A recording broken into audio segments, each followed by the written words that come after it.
আসসালামু আলাইকুম গাইস, আজকে তোমাদের সাথে ইয়াম্মি চিকেন হালিমটার রেসিপি শেয়ার করব। সো এখানে আমি সব কিছু রেডি করে রাখছি, যেমন পেঁয়াজ, কাঁচামরিচ, তারপর আদা কুচি, লেবু, আর এই যে চিকেন আমি কিউব করে কেটে রাখছি। তো এটা হচ্ছে হালিমের প্যাকেট।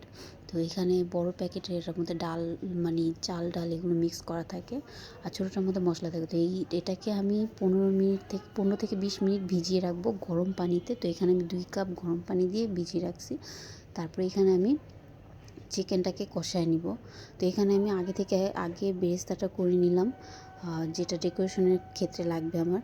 তো এখানে আমি আবার তেলের মধ্যে আমি মশলা এলাচি, দারচিনি, 2টো তেজপাতা আর কিছুটা গোলমরিচ গুঁড়ো দিয়ে দিছি।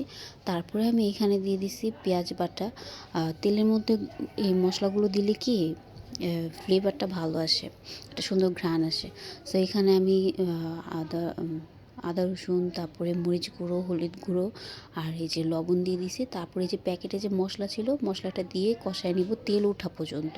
আর কিছুটা মশলা আমি এখানে রেখে দিছি, এটা লাস্টে দিব।